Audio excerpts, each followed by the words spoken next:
براہ راست آپ کو اسلام آباد لیے چلیں گے جہاں وفاقی وزیر اطلاعات فواد چودھری میڈیا کو بریف کر رہے ہیں۔ بے چینی پائی جاتی ہے اور اس وقت پوری مسلم امہ جو ہے وہ اس مسئلے کو لے کر بڑی پریشان ہے، اور وزیراعظم عمران خان نے شروع سے ہی فلسطین کے مسئلے کے اوپر مسلم امہ کو ایک لیڈرشپ فراہم کی ہے، اور آج بھی الحمدللہ پاکستان وہ پہلا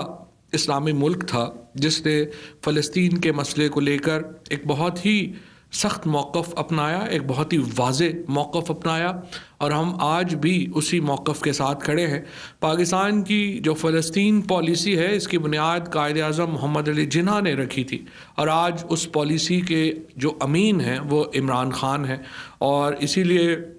جو پاکستان کی جو قیادت ہے اس مسئلے کے اوپر اس کو پوری اس وقت جو مسلم امہ ہے وہ تسلیم کرتی ہے۔ فلسطین کے جو لیڈرشپ ہے اس میں چاہے محمود عباس صاحب ہوں، چاہے ان کے وزیر خارجہ ہوں، یا یہاں پر جو ان کے سفیر ہیں وہ ہوں، انہوں نے پاکستان کی جو قیادت ہے اس کا جو فلسطین کے لیے جو درد ہے اس کے اوپر شکریہ بھی ادا کیا ہے، اس کو وہ تسلیم بھی کرتے ہیں۔ اور طیب اردگان نے جس طرح سے کہا کہ جو بات فلسطین کے لیے ان کے دل میں ہوتی ہے وہ بات وزیر اعظم عمران خان کی زبان پہ ہوتی ہے، تو یہ ایک بہت بڑا ایک میں سمجھتا ہوں کہ وزیر اعظم عمران خان کا جس قسم کا کردار ہے مسلم امہ کو لے کر وہ بڑا واضح طور کے اوپر فلسطین پہ ظاہر ہوتا ہے۔ اور آج کابینہ نے فیصلہ کیا ہے کہ ہم انسانی ہمدردی کی بنا کے اوپر جو فلسطین کو نہ صرف کووڈ کے معاملے میں جو ہے وہ امداد بھیجیں گے، بلکہ اس کے علاوہ بھی جو میڈیکل ایمرجنسی کی سچویشن ہے فلسطین میں اس کے لیے ہم فلسطین کو امداد جو ہے وہ بھیجیں گے۔ کابینہ نے جو سعودی عربیہ کا ایک کامیاب دورہ تھا وزیر اعظم صاحب کا اس کے اوپر جو ہے وہ مبارکباد بھی دی، اور اس کے بعد جو ایک امپورٹنٹ معاملہ جس پہ میں شروع کرنا چاہتا ہوں وہ رنگ روڈ کے اوپر ایک آپ نے آج اخباروں میں بھی دیکھا ہے، رنگ روڈ کے اوپر جو ہے وہ بات ہوئی ہے۔ اس کے اوپر میں نے جو کابینہ کو جو اطلاعات تھیں جو اس وقت پنجاب حکومت سے جو ہمیں رپورٹ آئی ہے اس کے متعلق بریف کیا۔ رنگ روڈ کا جو معاملہ ہے اس میں تھوڑی سی میں آپ کو تفصیل یہ بتا دوں، یہ صرف پی ٹی آئی کی حکومت میں ہوتا ہے، اور صرف عمران خان کی وہ وزیر اعظم ہیں جن میں یہ جرت ہے کہ وہ ہمارے ایسے معاملات کے اوپر بھی وہ بڑے دلیرانہ اقدامات لیتے ہیں جو عمومی حکومتیں نہ کرتی۔ پیپلز پارٹی اور نون لیگ کی اگر حکومت ہوتی تو میڈیا چیخ کے گلے بیٹھ جاتے، پر سوال نہیں پیدا ہوتا کہ اس کا کوئی تحقیقات ہو جاتی، کسی کے خلاف کوئی ایکشن ہو جاتا۔ یہی وہ نظام کی تبدیلی ہے جس کا پی ٹی آئی نے وعدہ کیا تھا، اور یہی نظام کی تبدیلی ہے جو آپ دیکھ رہے ہیں کہ اس حکومت کے دوران اگر کوئی سکینڈل کی بات آتی ہے، کسی سکیم کی بات ہوتی ہے تو اس پہ بڑے اعلیٰ پیمانے پر تحقیقات ہوتی ہیں اور ذمہ داروں کے تعین کے لیے سنجیدہ اقدامات کیے جاتے ہیں۔ یہی وہ طرح امتیاز ہے اس حکومت کا جو پیپلز پارٹی اور پی ایم ایل این دینے میں ناکام رہیں، اور آج الحمدللہ پاکستان کے اندر عمران خان کا یہ ایک جو نقطہ نظر ہے کہ تمام لوگ چاہے جتنے بھی طاقتور ہوں انہیں قانون کے سامنے آنا ہے، قانون کے برابر ہونا ہے۔ اس کو جس طریقے سے وزیر اعظم نے امپلیمنٹ کیا ہے اس کی کوئی اور مثال جو ہے وہ آپ کے سامنے اس طرح کی مثال جو ہے وہ آپ کو نہیں ملتی۔ جو ایک میں تصحیح کر دوں فلسطین کے معاملے میں، تصحیح نہیں بلکہ ایک انفارمیشن ایڈ کر دوں، اس وقت جو وزراء خارجہ انقرہ میں موجود ہیں وہ پاکستان، ترکی، فلسطین اور سوڈان کے ہیں، اور انڈونیشیا کے وزیر خارجہ بھی شاید وہاں پہنچ رہے ہیں، تو 5 مسلم ملکوں کے وزراء خارجہ جو ہیں وہ اکٹھے آگے نیو یارک جو ہیں وہ جائیں گے۔ یہ ایک اضافہ تھا اس انفارمیشن میں جو ابھی ایک تازہ ترین اطلاع ترکی سے آئی ہے، تو میں نے کہا وہ بھی آپ کو جو ہے وہ ایڈ کر دوں۔ تو واپس رنگ روڈ کی طرف آتے ہوئے، یہ جو ایک معاملہ ہے رنگ روڈ کا، اس کی ابتدا 2017 میں ہوئی۔ یہ پروجیکٹ تو کچھ دیر پہلے کنسیو ہوا تھا، لیکن اس کی 2017 میں یہ منصوبہ بنایا گیا اور یہ منصوبہ بڑا اچھا منصوبہ ہے. اس کا مطلب یہ ہے کہ راولپنڈی کے ارد گرد ایک سڑک بنائی جائے تاکہ جو ہیوی ٹریفک آتی ہے اس کو راولپنڈی کے اندر سے نہ گزرنا پڑے, بلکہ وہ ایک بائی پاس لے کر پنڈی کے شہر سے باہر چلی جائے, اور پنڈی جو روات کی طرف سے آتی ہے یا موٹر وے کی طرف سے آتی ہے, جنہوں نے موٹر وے پہ جانا ہے, آگے پشاور جانا ہے یا باقی جگہوں پہ جانا ہے, ان کو بھی اندر سے جو ہے وہ نہ گزرنا پڑے. 2018 میں یہ جنوری 2018 میں یہ پروجیکٹ جو ہے اس کی جو پرپوزل ہے وہ الاؤ ہوئی. ابتدائی پرپوزل جو ہے وہ الاؤ 2017 میں یہ پروجیکٹ کنسیو ہوا. 2018 میں اس کی جو ابتدائی الائنمنٹ ہے وہ اپروو ہوئی. اس کے بعد 2019 میں ہوا یہ کہ یہ اسکیم شروع کیسے ہوا. یہ اسکیم اس کی ابتدا یوں ہوئی معاملے کی کہ وزیر اعظم صاحب کو ایک انونیمس میسیج آیا جس میں انہوں نے کلیم کیا کہ میں انجینئر ہوں راولپنڈی میں کسی پروجیکٹ میں, اسی پروجیکٹ میں وہ کام کرتے ہیں, اور انہوں نے وزیر اعظم صاحب کو یہ لکھا کہ اس پروجیکٹ کی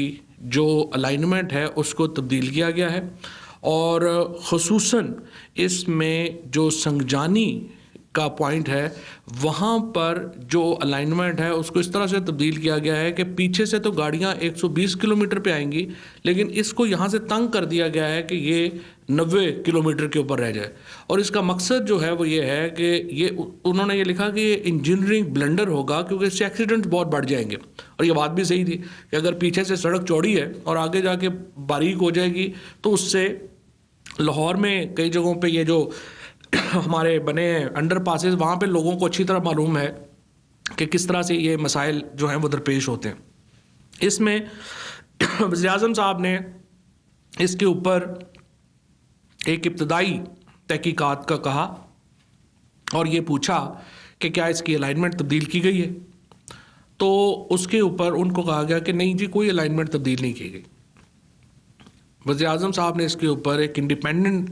تحقیقات کا فیصلہ کیا, اور جو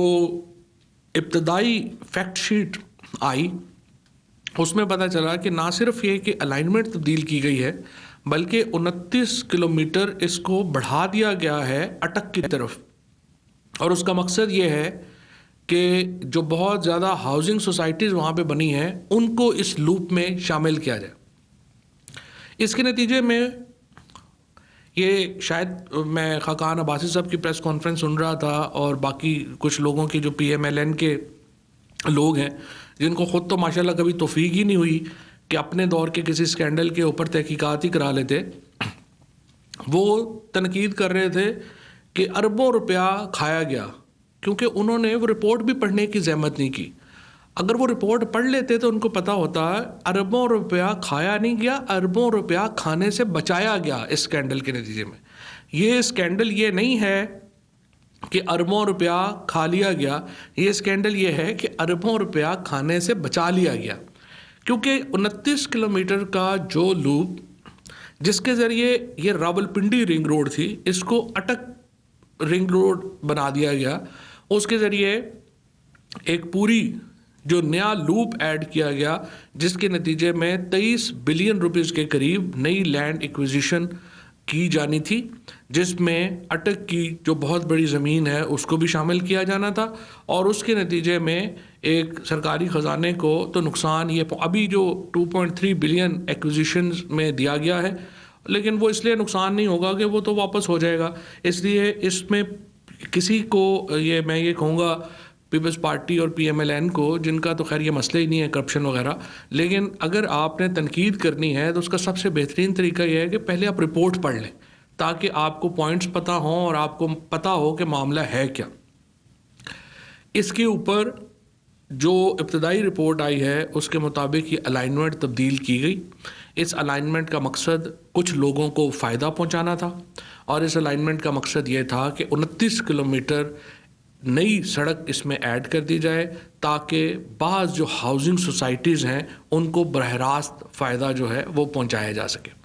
اب اس میں نہ تو زلفی بخاری صاحب کا اس رپورٹ میں کوئی تذکرہ ہے, نہ ہی غلام سرور خان صاحب کا کوئی تذکرہ ہے. سوشل میڈیا کے اوپر، چونکہ پاکستان کے اندر یہ رواج نہیں ہے کہ جب تک حکومت کے وزیر مشیر شامل نہ ہوں تو اسکیم کیسے ہو سکتا ہے، لہٰذا سوشل میڈیا کے اوپر اور ان کے اوپر وزراء کے نام لیے گئے۔ زلفی بخاری ایک اوورسیز پاکستانی ہے، اور ان کے ننہال کی زمین، ان کے ننہال گاؤں کا جو زمین ہے، اور جو توقیر شاہ صاحب ہیں وہ ان کی زمین اس سے فائدہ اٹھاتی ہے، لیکن زلفی بخاری کا اس معاملے سے اس لیے کوئی تعلق نہیں ہے کہ ان کا جو توقیر شاہ صاحب کی فیملی ہے ان کے ساتھ کوئی تعلق واسطہ ہی نہیں ہے،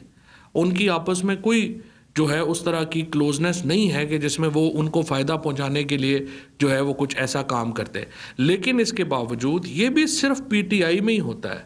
کہ انہوں نے ریزائن کیا، جس طرح سے اس سے پہلے ڈاکٹر بابر اعوان نے ریزائن کیا، اس سے پہلے علیم خان نے ریزائن کیا، اس سے پہلے سبطین صاحب نے ریزائن کیا کہ میں یہ جو جب تک تحقیقات مکمل نہیں ہوتی ہیں میرا وہاں پہ رہنا مناسب نہیں ہے۔ تو میں یہ سمجھتا ہوں کہ زلفی بخاری صاحب نے ایک ہائی مورل گراؤنڈ لیا اور انہوں نے خود کو اس سے علیحدہ کیا۔ غلام سرور خان صاحب کا جہاں تک بات ہے، انہوں نے پوری طرح، وہ اب بھی کہتے ہیں کہ اس ساری جگہ کے اوپر میری آپ 1 انچ بھی زمین بتا دیں اور میں اس کا ذمہ دار ہوں گا، لہٰذا یہ طے شدہ بات ہے کہ اس میں ابھی تک کی جو تحقیقات ہیں وہ بڑی واضح ہیں۔ اس میں پہلی بات، کسی کو پیسہ کھانے سے بچایا گیا ہے۔ یہ اسکینڈل جو ہے وہ یہ نہیں ہے کہ اربوں روپے حکومت کے ڈوب گئے ہیں، یہ اسکینڈل یہ ہے کہ اربوں روپے حکومت کے بچا لیے گئے ہیں۔ جو وزیر اعظم صاحب کو شکایت ملی اس کے اوپر کارروائی ہوئی اور اس طرح سے ایک بڑا اسکیم ہونے سے بچ گیا۔ نمبر 2، جو ہمارے کوئی مشیر یا وزیر اس میں شامل نہیں ہے اور ابتدائی تحقیقات میں کسی قسم کا ان کا جو نام ہے وہ نہیں آتا۔ زلفی بخاری صاحب نے جو ریزائن کیا ہے وہ as a moral high ground کیا ہے، اور انشاءاللہ وہ اس سے میں جو ہے وہ سرخرو ہوں گے، اور مجھے یقین ہے جہاں میں ان کو، جتنا میں ان کو ذاتی طور پہ بھی جانتا ہوں، وہ جس قسم کے آدمی ہیں وہ بالکل اس معاملے میں وہ ان کا کوئی تعلق جو ہے وہ آئے گا نہیں۔ تیسری بات یہ ہے کہ جو متعلقہ افسران ہیں، اصل بات یہ ہے کہ جب وزیر اعظم نے ایک ذمہ داری سے پوچھا کہ آپ نے الائنمنٹ چینج کی ہے، یا ان کو جو رپورٹ دی گئی اس میں پوچھا گیا، تو انہوں نے تو صاف کہہ ہی دیا کہ کوئی الائنمنٹ چینج نہیں کی گئی، اور اسی سے ہی پھر آگے جو معاملات ہیں وہ چلے اور وہ سامنے آ گیا۔ بہرحال اس کے اوپر اینٹی کرپشن کو اور جو متعلقہ ادارے ہیں وہ اب اس کی مکمل تحقیقات جو ہے وہ کرنے جا رہے ہیں، اور اس کے مطابق جو ہے یہ معاملہ آگے بڑھے گا۔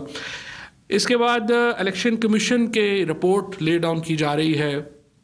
جو 2019-20 کی پارلیمان کے اندر الیکشن کمیشن میں ہمارا جو مدعا ہے وہ یہ ہے کہ الیکشن کمیشن کے جو اصلاحات ہیں وہ بہت ضروری ہیں، اور ای وی ایم مشینز کو ہم لے کے آنا چاہتے ہیں۔ اس کے لیے آرڈیننس بھی جاری ہو چکا ہے۔ اس ہفتے اسپیکر صاحب اور ہماری جو پارلیمنٹری افیئرز منسٹری ہے وہ ہمارے جو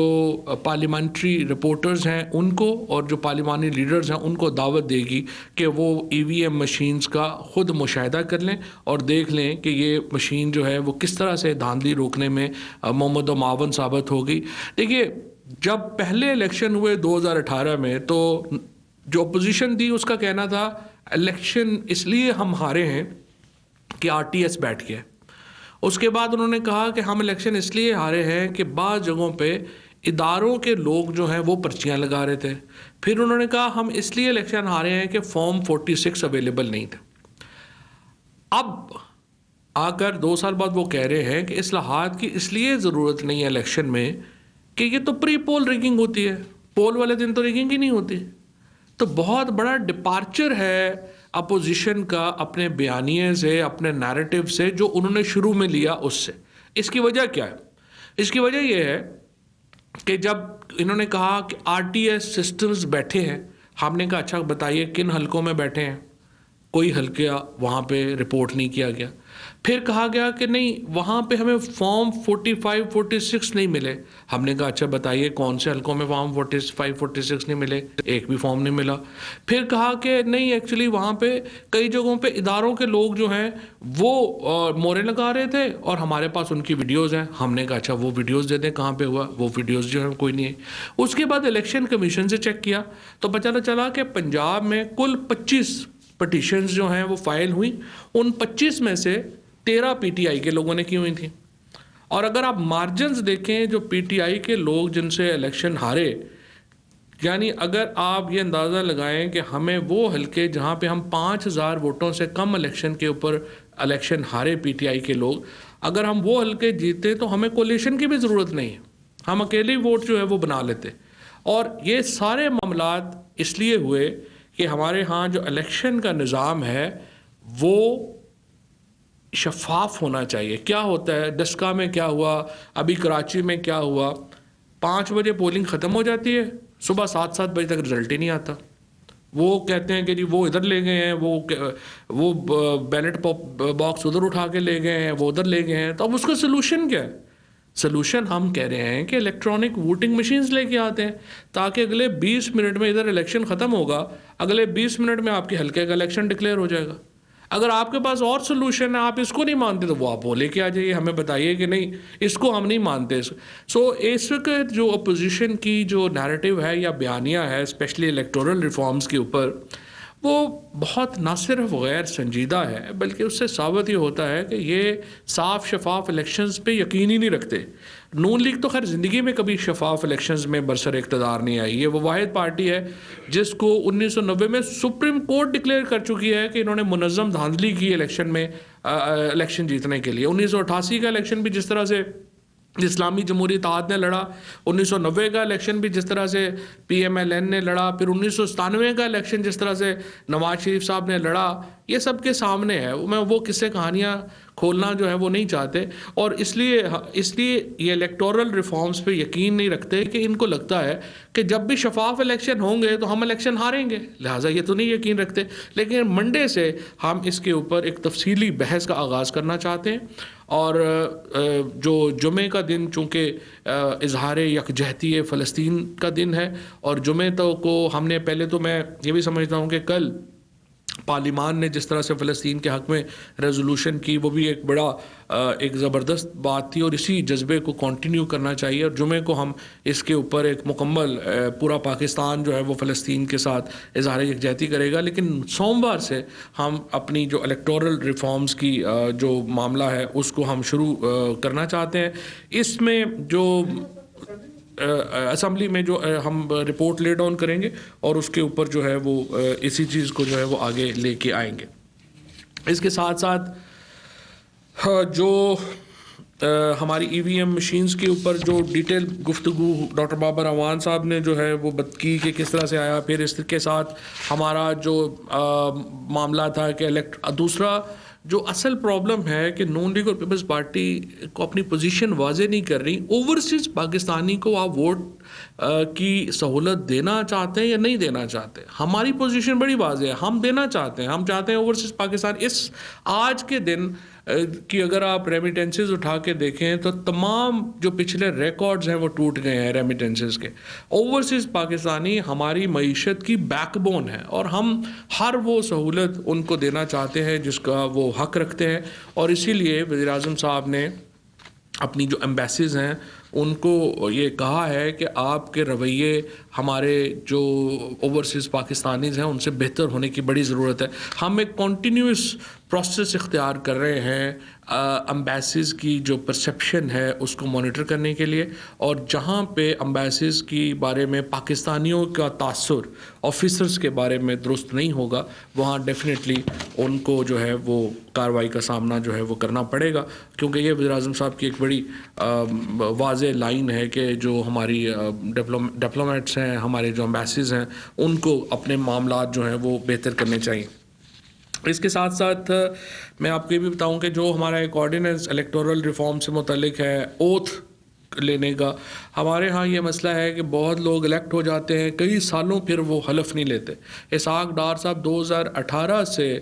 سینٹ کے میں الیکٹ ہوئے ہیں, لیکن اب 3 سال گزرنے کے بعد وہ مفرور ہیں اور وہ آ کے حلف نہیں لے رہے. اور پنجاب کی ایک سیٹ اس کی وجہ سے سینٹ میں کم ہے, جو کہ پنجاب کے لوگوں کے ساتھ ایک زیادتی کی بات ہے. اور اس لیے ہم یہ آرڈیننس لا رہے ہیں کہ اگر آپ 6 مہینے کے اندر حلف نہیں لیں گے, آپ کی سیٹ جو ہے وہ ویکنٹ ہوگی. اور آخری موقع ہے ان لوگوں کے لیے جنہوں نے حلف لینا ہے کہ وہ حلف لے لیں, پھر ہم سے گلہ نہ کریے گا. اس کے ساتھ جو اچھی خبریں ہیں 2 میں آپ کو دینا چاہتا ہوں. ایک تو پاکستان میں ہم کہتے تو ہیں کہ حالات بڑے خراب ہیں, لیکن اس وقت گزشتہ سال جو موبائل فونز صارفین کی تعداد ہے وہ 167 ملین تھی, یعنی تقریباً 16 کروڑ تھی, جو 30 اپریل 2021 میں بڑھ کر 184 ملین تک, یعنی 18 کروڑ تک جو ہے وہ پہنچ گئی ہے. اسی طریقے سے ہمارے ہاں براڈ بینڈ صارفین کی تعداد 77 ملین سے بڑھ کر 100 ملین پہ پہنچ گئی ہے, یعنی 10 کروڑ تک پہنچ گئی ہے. یہ ایک بہت ہی بڑی خوشخبری ہے. پاکستان کو اگر آگے جانا ہے تو ظاہر ہے ہمارا جو سائنس, ٹیکنالوجی, علم, منطق, یہ وہ چیزیں ہیں جس کے اوپر ہم نے اپنا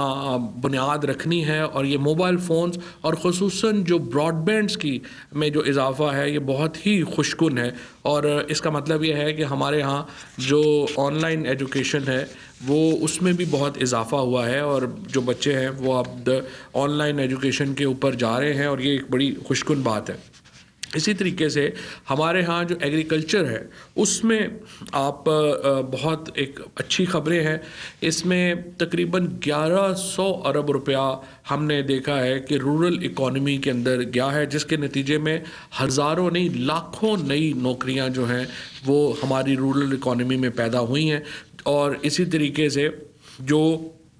زراعت کے شعبے میں